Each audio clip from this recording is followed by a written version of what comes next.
बिस्मिल्लाहिर्रहमानिर्रहीम। अस्सलाम वालेकुम डियर स्टूडेंट, कैसे हैं आप सब।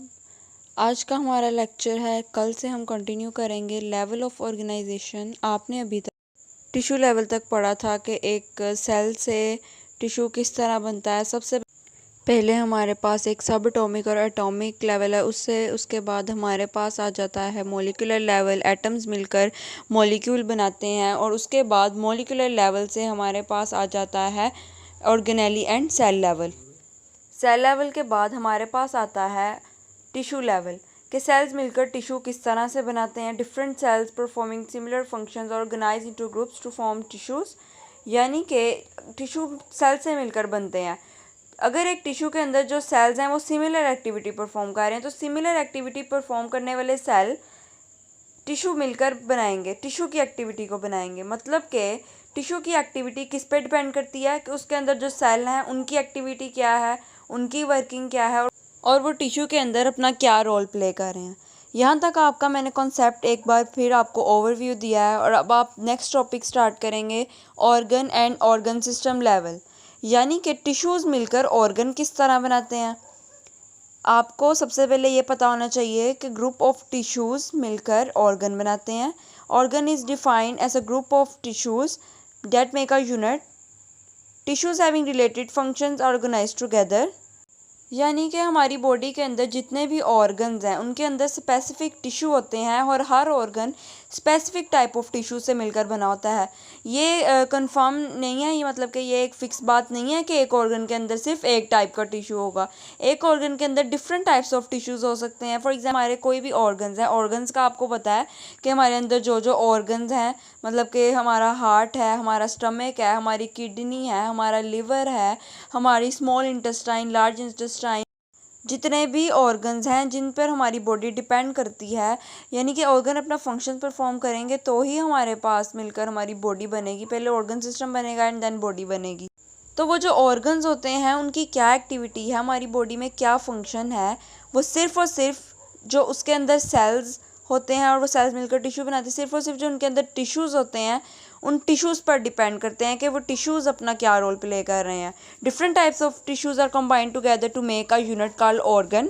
मतलब एक ऑर्गन के अंदर डिफरेंट टिश्यूज़ हो सकते हैं और ये डिफरेंट फंक्शंस परफॉर्म करते हैं, specific functions, and then these specific functions collectively become the functions of that organ, यानी कि वो सब अपना अलग-अलग फंक्शन परफॉर्म करेंगे और बाद में उनका ये फंक्शन सबके अलग-अलग कलेक्टिवली क्या बनेंगे, function of the organ as a unit. For example मतलब कि अगर हमारा स्टमक है वो एक ऑर्गन है, हमें पता है कि वो डाइजेशन ऑफ प्रोटीन्स के लिए है और फूड को स्टोर करने के लिए है। अब स्टमक जो है वो two major types of tissues से मिलकर बना है। एक टिश्यू होता है एपिथेलियल टिश्यू और दूसरा टिश्यू हमारे पास क्या है, muscular tissue. Epithelial tissue, epithelial के वर्ड का मीनिंग है ग्लैंडुलर। एपिथेलियल टिश्यू को हम ग्लैंडुलर टिश्यू भी कह सकते हैं। इस टिश्यू का क्या मकसद है, इसका क्या काम है, it secrets gastric juice for the digestion of protein. ठीक है, ग्लैंडुलर टिश्यू हैं और वो क्या करते हैं, ग्लैंड से एसोसिएटेड होते हैं। ग्लैंडुलर वर्ड ग्लैंड से निकला है और ग्लैंड्स का क्या काम होता है, सिक्रीशंस प्रोड्यूस करना। तो glandular tissue secrets gastric juice for the digestion of protein. ठीक है, एक टिश्यू ने अपना क्या काम किया, प्रोटीन की डाइजेशन में अपना रोल प्ले किया। और सेकंड टिश्यू हमारे पास है मस्कुलर टिश्यू। मस्कुलर टिश्यू से आपको पता चलता है कि ये movement of food within the stomach. Muscular tissue perform contractions of stomach walls for grinding of food and moving to the posterior ends. मतलब कि हमारे स्टमक के अंदर जो मसल्स होते हैं जो फूड को कॉन्ट्रैक्ट करते हैं या फूड को जो है हमारी स्टमक के अंदर ग्राइंड करते हैं, मूव करवाते हैं और इनको पोस्टीरियर पार्ट तक जो है वो रीच करवाते हैं, यानी कि पोस्टीरियर पार्ट तक पहुंचाते हैं। वो सब कुछ हमारा कौन सा टिश्यू करता है, मस्कुलर टिश्यू। स्टमक के अंदर जो मस्कुलर टिश्यू होता है वो उसकी मूवमेंट की, फूड के मूवमेंट की एक्टिविटीज़ को परफॉर्म करता है। So these tissue perform this specific function which collectively becomes the functions of the stomach. यानी कि ये जो दो टिश्यूज़ हैं वो अपना अपना फंक्शन अलहदा परफॉर्म कर रहे हैं, लेकिन ये दोनों ऐसा कि हम जानते हैं कि वो स्टमक के अंदर पाए जाते हैं। तो स्टमक एज अ होल दो फंक्शंस परफॉर्म कर रहा है। एक काम तो जो मस्कुलर टिश्यू अपना परफॉर्म कर रहा है वो स्टमक का फंक्शन है, एक हो गया। दूसरा फंक्शन इसका क्या है, ग्लैंड्स सिक्रेशंस प्रोड्यूस करना, gastric juice for the digestion of protein. One side पे डाइजेशन ऑफ प्रोटीन हो रही है एंड ऑन द अदर है movement of food to the posterior part.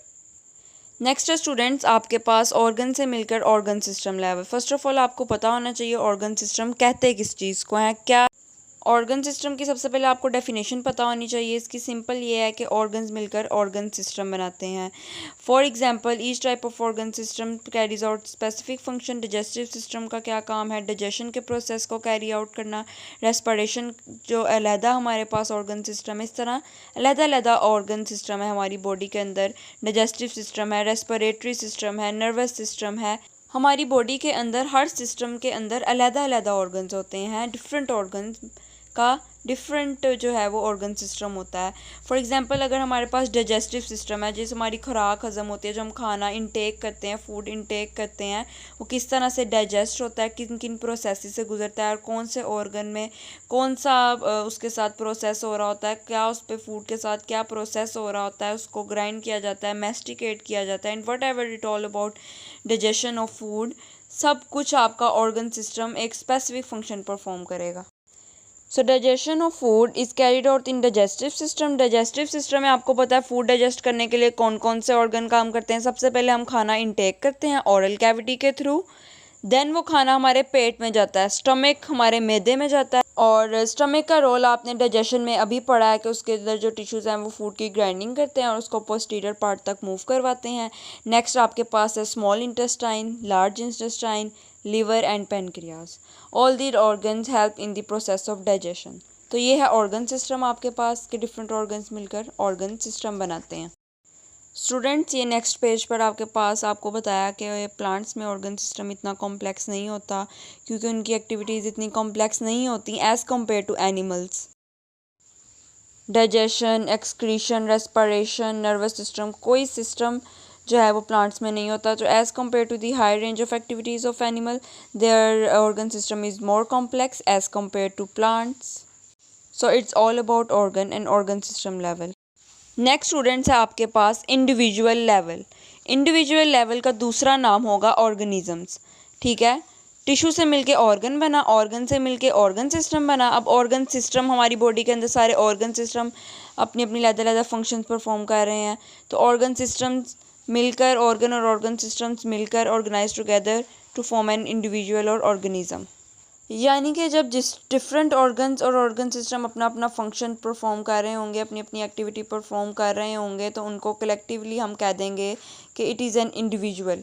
एक इंडिविजुअल के अंदर डिफरेंट ऑर्गन्स और ऑर्गन सिस्टम अपने फंक्शन परफॉर्म करते हैं, तो ही हमारे पास एक बॉडी बनती है जो कि अपनी ज़िंदगी गुजारने के काबिल बन सकती है। अब ये ऑर्गन और ऑर्गन सिस्टम भी किसी चीज़ों से मिलकर बने हैं, जैसा कि आपको पता है कि ऑर्गन सिस्टम ऑर्गन से मिलकर बना है, ऑर्गन टिश्यू से मिलकर बना है, टिश्यू आपके पास सेल से मिलकर बना है, सेल सेल ऑर्गेनेली से मिलकर बनी है। उससे पहले आपके पास एटॉमिक और सब एटॉमिक लेवल आता है।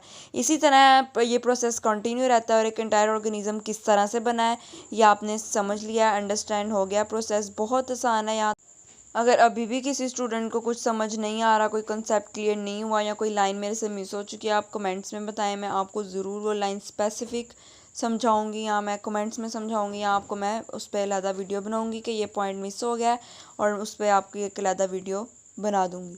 स्टूडेंट्स यहाँ तक आपका मेन कॉन्सेप्ट था कि एक ऑर्गेनिज्म और इंडिविजुअल की बॉडी किस तरह से बनती है। अब आपने ये बताना है कि पॉपुलेशन क्या होता है। Population is defined as a group of organisms of same species located at the same place. Population आपको पता है आबादी को कहते हैं। इंसानों की आबादी पॉपुलेशन अलहदा होती है, एनिमल्स की अलहदा होती है, और एनिमल्स के अंदर उनकी डिफरेंट स्पीशीज़ की भी अलहदा होती है। मतलब कैट्स की पॉपुलेशन अलग है, कैट्स की अलग है, डॉग्स की अलग है, फिशेस की अलग पॉपुलेशन आपके पास, पैरों की अलग है, क्रो की अलग पॉपुलेशन है, बर्ड्स की भी पॉपुलेशंस होती हैं। इसी तरह आपके पास इंसेक्ट्स की पॉपुलेशन अलग, और अगर आपके पास पौधे हैं तो उसमें आपके पास ट्रीज़ की पॉपुलेशन अलग है।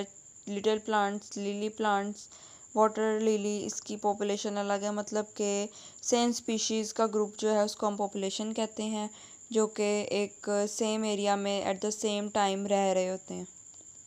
ठीक है, अब आप कह रहे होंगे कि ये स्पीशी क्या वर्ड है। स्पीशी की आप पहले डेफिनेशन रीड करें। Species is defined as the group of organisms capable of interbreeding and producing fertile offsprings.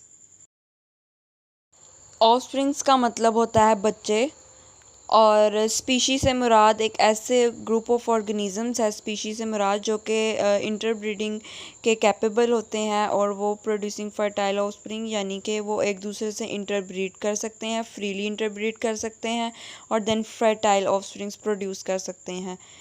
यानी कि ऐसे ऑर्गेनिज़म्स जो अपने से मज़ीद जनरेशन को जनरेट कर सकते हैं, उसको कहते हैं स्पीशी। ठीक है, साथ ही साथ आपको हैबिटेट का एक पॉइंट है। हैबिटेट आपको कहते हैं मस्कन, किसी भी ऑर्गेनिज्म की रहने की जगह उसका हैबिटेट होती है। सिंपल, आपके पास पॉपुलेशन का पॉइंट भी क्लियर हो चुका है। नेक्स्ट है स्टूडेंट्स आपके पास कम्युनिटी लेवल। इसमें भी कोई डिफ़िकल्टी नहीं है, पॉपुलेशंस मिलकर कम्युनिटी बनाती हैं। मतलब कि अगर आप एक फ़ॉरेस्ट को देख लेते हैं, फ़ॉरेस्ट कम्युनिटी को देख लेते हैं, तो उसमें आपके पास डिफरेंट पॉपुलेशंस होती हैं। प्लांट की पॉपुलेशंस होती है, ठीक है, वहाँ पे जो ट्रीज़ होते हैं, वुड पॉपुलेशन वो अलग पॉपुलेशन है, वहाँ पे इंसेक्ट्स हैं उनकी अलग पॉपुलेशन है, जो भी वहाँ पे जानवर हैं, स्नैक्स, इंसेक्ट्स की अलग पॉपुलेशन है, फ्रॉग्स की अलग पॉपुलेशन है, वहाँ पे रहने वाले डिफरेंट डॉग्स की अलग पॉपुलेशन है। ठीक है, community is a collection, it is a assemblage of different populations interacting with one another with the same environment. मतलब हम जिस इन्वायरमेंट में रह रहे हैं, हम इन्वायरमेंट के साथ इंटरेक्ट भी कर रहे हैं। ठीक है, हमारी पॉपुलेशन है ह्यूमंस की पॉपुलेशन, हम इंटरेक्ट किसके साथ कर रहे हैं, प्लांट्स की पॉपुलेशंस के साथ, क्योंकि हमें सांस किस वजह से लेते हैं, हमें ऑक्सीजन किन से मिलती है, प्लांट से मिलती है। तो ये कम्युनिटी, मतलब कि हम एक कम्युनिटी में रह रहे हैं, एक माशरे में। ठीक है, उसके बाद आपके पास एग्जांपल है पॉन्ड कम्युनिटी, यानी कि अगर एक पॉन्ड है उसमें भी फिशेस डिफरेंट काइंड्स की होंगी तो उनकी भी अलग पॉपुलेशन होगी। ठीक है, साथ ही साथ आपको बताती चलूँ कि पॉपुलेशन में simple community number and size of population is limited. अगर कि एक सिंपल कम्युनिटी है तो उसमें किसी भी पॉपुलेशन का नंबर और साइज़ लिमिटेड होता है। तो एनी चेंज इन बायोटिक और biotic factors have drastic and long lasting effects. अब बायोटिक कंपोनेंट से क्या मुराद है, आप प्रीवियस क्लासेस में पढ़ कर आए हैं। बायोटिक कंपोनेंट्स में आपके पास लिविंग कंपोनेंट्स आ जाते हैं, यानी कि एनिमल्स, प्लांट्स, ह्यूमन बींग्स, और एबायोटिक में आपके पास फूड, वाटर, लाइट आ जाते हैं। ठीक है, तो एक सिंपल कम्युनिटी में लिमिटेड जो है वो पॉपुलेशन होती है, उनका साइज़ लिमिटेड होता है, तो मतलब कि वो बहुत सेंसिटिव होते हैं any change to the environment and any change in the biotic और abiotic factor. So it's all about community level. At the last है आपके पास बायोस्फीयर लेवल। बायोस्फीयर वर्ड दो वर्ड से मिलकर बना है, बायो और स्फीयर। बायो का मतलब होता है लाइफ और स्फीयर का मतलब है हिस्सा या पार्ट। तो बायोस्फीयर से मुराद ऐसा है, ज़मीन का ऐसा हिस्सा है जहाँ पे लाइफ है, जहाँ पे ज़िंदगी है। ठीक है, the part of the earth inhabited bye organisms, organisms जिंदा जानदार। ठीक है, तो बायोस्फीयर से मुराद ऐसा पार्ट है अर्थ का जहाँ पे ऑर्गेनिजम्स जो हैं वो अपनी हैबिटेट बनाए हुए हैं, इसको हम कहते हैं biosphere. It constitutes all the ecosystems. Ecosystem से मुराद areas where living organism interact with the non living components of the environment. यानी कि अगर हम एक इन्वायरमेंट में हम इंसान रह रहे हैं तो हम नॉन लिविंग कंपोनेंट से भी तो इंटरेक्ट कर रहे हैं। हम वाटर यूज़ करते हैं, लाइट यूज़ करते हैं, प्लांट से यूज़ करते हैं। तो इकोसिस्टम से मुराद एक ऐसा एरिया है जहाँ पे ऑर्गेनिजम्स इंटरेक्ट करते हैं किसके साथ, non living components of all the environment. और इसी के साथ इसको हम कहते हैं zone of life on earth, यानी कि अर्थ पे, ज़मीन पे ज़िंदगी गुजारने का जोन। जोन का मतलब आपको पता है एरिया। बायोस्फीयर में हमारे पास दो टाइप्स आ जाते हैं, हाइड्रोस्फीयर आ जाता है, लिथोस्फीयर आ जाता है, और आपके पास आ जाता है एटमॉस्फेयर। ठीक है, लिथोस्फीयर से मुराद ज़मीन पर रहने वाली कम्युनिटी है, और एटमॉस्फेयर से मुराद आबो हवा में रहने वाले जानवर, वो आ सकते हैं परिंदे। ठीक है, इसमें नॉन लिविंग कंपोनेंट्स यानी कि ऑक्सीजन, नाइट्रोजन भी आ सकते हैं। और हाइड्रोस्फीयर में आपके पास पानी में रहने वाले जानवर, या जो भी आपके पास रेप्टाइल्स हैं, मैमल्स हैं, fungi, bacteria etcetera. So students, it's all about today's lecture. I hope so that you have understand this lecture and every point is clear to all of you. If you have still any confusion, you can ask me in the comment section. अगर किसी भी student को अभी भी मेरे किसी point का कोई भी मतलब समझ नहीं आया, या अगर मैंने कोई लाइन मिस कर दी है तो आप मुझे कमेंट में बताएं, मैं आपको वो पॉइंट दोबारा से क्लियर करूँगी। अगर एक पॉइंट की आपको मैंने वो समझाया लेकिन फिर भी समझ नहीं आई, मैं आपको वो भी क्लियर करूँगी। अगर जो मैंने नहीं समझाया तो वो पॉइंट मेरे से कोई मिस हो गया तो वो भी मैं आपको समझाऊंगी। So students, take care of yourself and your parents, and don't forget to subscribe, share and like. Allah Hafiz.